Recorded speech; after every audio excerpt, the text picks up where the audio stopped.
What's up, YouTube? It's your boy Kari, man. I'm here with a video today, and today I want to talk to you guys about why corporate America just wasn't for me, man. You know, after I graduated college, many people don't know this. Many people don't really know who I am very much, but after I graduated college, I worked in corporate America for about 5 years, and during that time, I worked at some big companies, and I worked at a couple of smaller companies. Now, I'll name two of the big companies I worked at. I no longer work there anymore, but Oracle is one of them, and then IBM is another one that I worked at, right? So, just to give you a taste of what I mean when I say corporate America, I know a lot of people that I went to school with work for these big firms like Deloitte, or Pepsi, or Chase Bank, or big corporations. So that's what I'm talking about. And it's pretty much the same for even some smaller companies until you get like to startups. Then that's when you start to see a lot of differences with the work environment, I would say. So I think the first thing that my first thing that I think a reason is not to work in corporate, right, is your time is worth more. It's just that simple. They're not going to pay you what you could be making for yourself, period. You're going to get something between about $30 an hour to $60, $70, $80 an hour, depending on what you do, how scarce that skill set is, and what the market is like for that skill, right? And that's to a lot of people, that's a lot of money. But once you look at what you can do for yourself in terms of starting your own business or investing, taking that money and investing it, which is what I did. The time I was in corporate, I was always saving something so I could invest it into the market. And now, it's allowed me to not necessarily have to work corporate anymore because I have my investment set up, and now I do some consulting with the startup, but it's not as strict as it is with corporate. Because when you work at corporate, it's almost like they own you, man. It's like you're supposed to come in every day at this time, leave at this time, or if we got extra work for you, you're gonna have to stay here and finish it, or and a lot of times they expect you to treat the company like it's your life. You know what I mean? And it's like, for me, I really didn't care at all once I left. I like doing a good job, right? Generally I enjoy doing a good job. Anything I do, I want to do it to the best. But if I'm not getting paid based on that amount of work, then I don't. I'm only gonna do what the role asks for. At least that's the way I think it should be, because at the end of the day, you don't really get a ton of the profits. A lot of these companies are not doing bonuses as much. It's very rare because they always attribute everything to their stock price, right? So and a lot of times what they do is the big wigs, they get paid, and then they put out their balance sheet and they say, oh, we're not doing so good, we can't do bonuses this year. Well, I think the first thing you should do is stop, paying people $65 million for something that, do you really think their job, as a CEO or CMO or whatever, is that much more difficult than the person making $100,000 a year? It's just hard to fathom that big of a difference between pays and things like that. But I don't really hate on that. I always thought it was like, if I could get to a C-level executive, man, that must be a sweet life. I know it's stressful and everything, but that type of money, man, it's not much you can do aside from working for yourself to create that type of money, right? So, or investing. So, another thing, point two for why corporate America just wasn't for me. I feel like it's hard to be yourself, right? So I came out of school, coming from PV, some might say I was a hood nigga, or like, just had those tendencies, but bro, like, I'm a very, very smart, educated guy, and I think outside the box with a lot of things, and I'm very humble and empathetic. So I put myself in other people's shoes really well. But anyway, like the point is, I could be a few different types of people all at once. You know, I could be the perfect corporate person.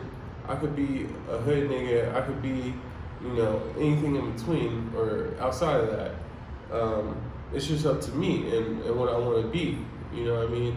And what I see fit for the situation. But at corporate, you know, I felt like I had to hide some of who I really was. You know, I just felt like, you know, especially when it comes to dressing up and kind of just how you talk. You know, you don't want to bring up certain stuff that everybody around you might think is strange, but it might be something that in a black community, you know, it's not so strange. You know, and that's just what it is. You know, like. In corporate, you just gotta fit in a certain way. Because if you're not, let me tell you, if you just be your complete self in corporate, you will get X'd out. And I know a lot of people that have been, and including myself in a way, but not like fired or anything. But it's just like you get exiled from different groups, and it gets really political. So if you're not making yourself to be likable in the way that they want you to be likable, then it could spell trouble for you. And that's not really cool, because I feel like that could take away a piece of who you are, you know what I mean? And over time, you do that for 10 years, you actually change who you are, you know? So I think it's very, very important to, you know, feel like you don't have to change who you are just to get your work done and provide for yourself, right?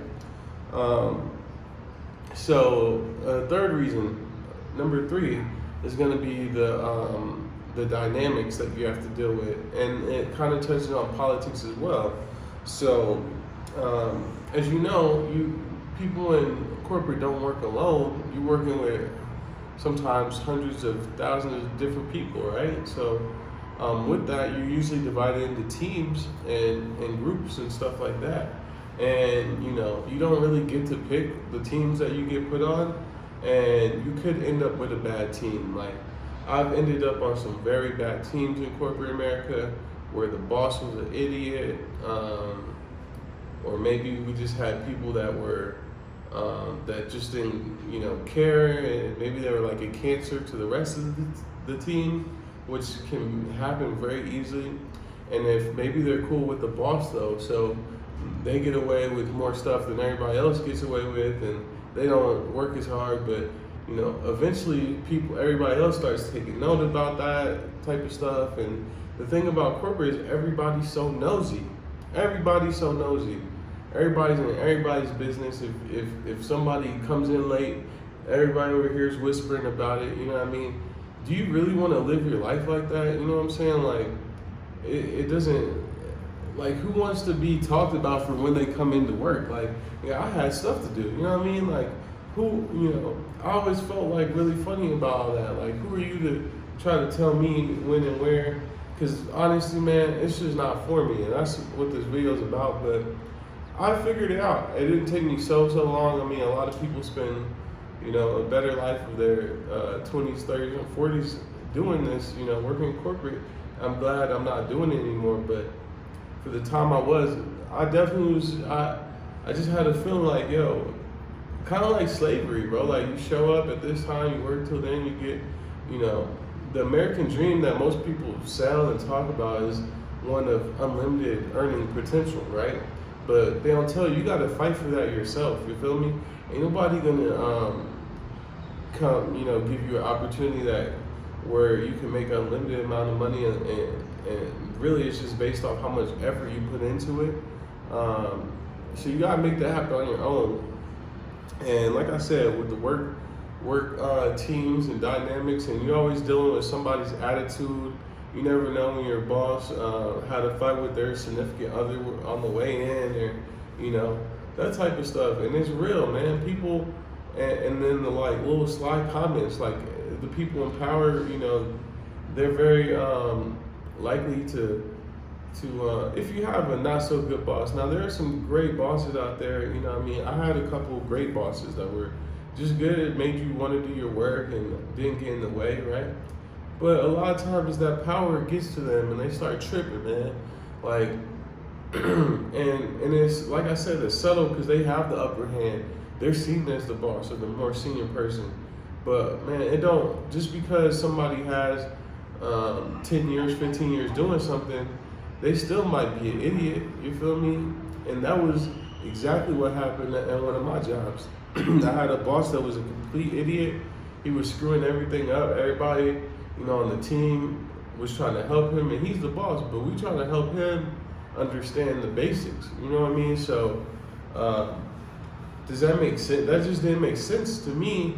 That somebody that didn't, you know as much, and couldn't do the job as well would get paid, you know, a lot more than me or the other people on the team that do a really good job, right? So that's a big thing for me, right?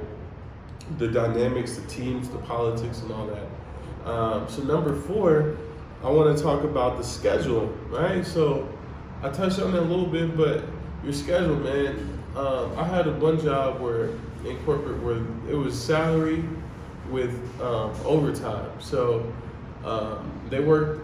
It was like this: every 3 months, you would get a lot of overtime because it was in the financial part of the company, and they wanted to do all their finances before the quarter ended, so they could put out their balance sheets.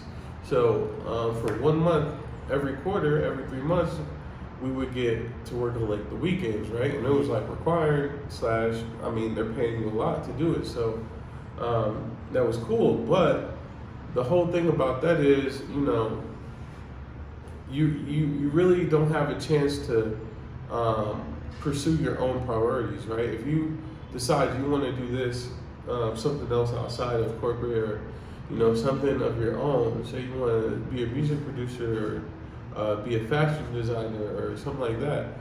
Those things you kind of have to be in certain places at certain times, right? For those things. And with corporate, your schedule is set, you know, and maybe you got 2 days on the weekend to hustle a little bit, but it's nothing like having the freedom of your entire time in your life to choose and do what you really want to do with it, right?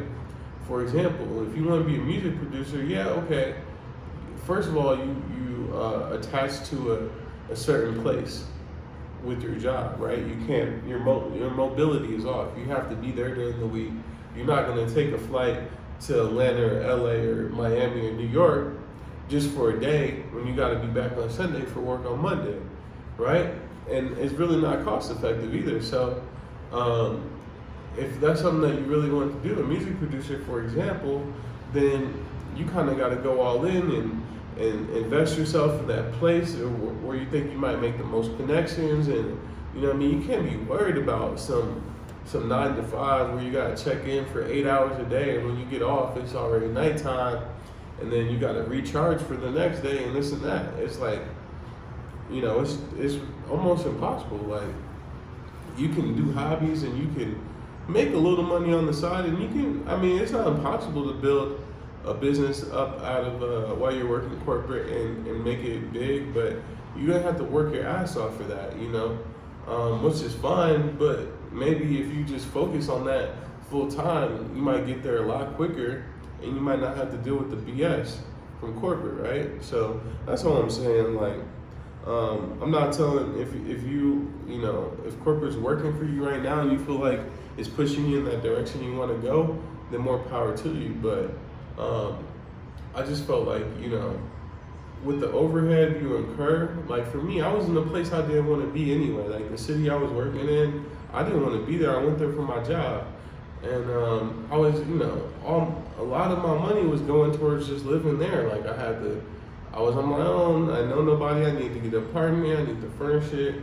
I have to keep my car going, you know, and everything else, and bills and whatever. So a bit of the money you're making, you know, you're spending it just so you're able to do that job, right? And if it's a job you don't really like, then that's kind of like, you know, you're part of the money you think you're making, you're not really making.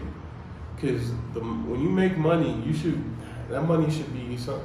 You should be able to do what you want with that money that you make, right? If you're having to spend it just to get to work or just to stay in this city where your job is, then that really ain't money that you're making. At least that's the way I see it. So, cool, man. That's 4 points. Let me get into my last and final, the most important point, and that's going to be diversity, man. And that's straight up. I'm just being real with you. That was my experience. I don't feel like we're nowhere close to being evenly diverse in a lot of these big corporations. And the biggest thing is, especially when it comes to management and leadership, you know what I mean? When you start looking at the board of directors of all these companies, you don't see very many black people or women, especially. You're starting to see a little bit more women, mainly white women, but I mean, the board of directors of most major companies is still dramatically disproportionately filled with white males, right? And I think that just tells the story of where the power lies in corporate, you know what I mean? Because those positions are really the movers and shakers, and they really determine what's going on with the company. You as a little pupil, individual contributor, you could make your little difference, but I mean, when these people make a decision, it impacts hundreds of thousands of other people and the stock market and shareholders and this and that. So, it would be so nice to see some people of color in the board of directors of these major companies like Nike, Microsoft, Apple, these Ford, anything, Tesla. I want to see more black people in these leadership positions, man. Like, not just all the other jobs, the corporate jobs, the office jobs. Those are great, but we want the board of directors. You know what I mean? So, and the reason I have so much importance, I put so much importance on the board of directors is, like I said, man. You understand, the board of directors has so much to do, so much power over the company, and they really decide what happens on a large scale for the company, like the important decisions, like, are we doing bonuses this year? Are we doing this? Are we gonna give back in this way? Are we gonna try to do things right for the environment, and not just for our shareholders and whatnot? So it's really interesting. Like, the board of directors, the way I was taught it in school is like it's a three-headed monster with the C-level executives and the shareholders, right? So if either one is unhappy, then it's like a Libra scale where they kind of balance each other out. So if the C-level executives are not doing well with management of the company, and the shareholders are not making as much money, and the board of directors will hear about it, and they'll make a change to the C-level executives and whatnot. So they kind of all feed off each other. And the important thing about it is, the publicly traded companies, with the stock market being there, it's really no difference than like Las Vegas, where everybody's making bets on these companies on what they're gonna do and how much more money they're gonna make or lose. So with that, you get companies that have to compete relentlessly against each other, right?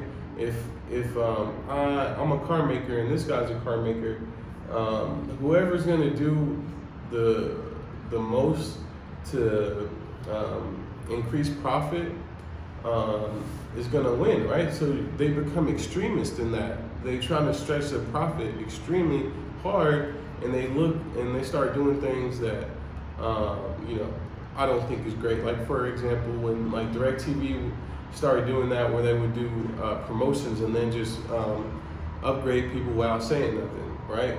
It was somebody that came up with that, and they, to them it was probably like a genius idea. Like, look, we're gonna make the company millions of dollars with this bogus idea, and then they did it and they made the money, but it pissed people off, right? But at the end of the day, it's become like normal now. So that's just an example of like companies always looking for a new way to get some money out you, and that comes from the stock market. and the fact that they're pitted against other companies just like them in a competition to death, you know. So that's just what it is, and that's my take on corporate, man. I hope y'all enjoyed this video. I want y'all to like and subscribe and comment, and let me know what y'all think.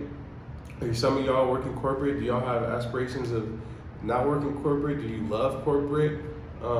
Let me know. You know, I appreciate y'all tuning in. I wish everybody the best. All right, and I'm out. Peace.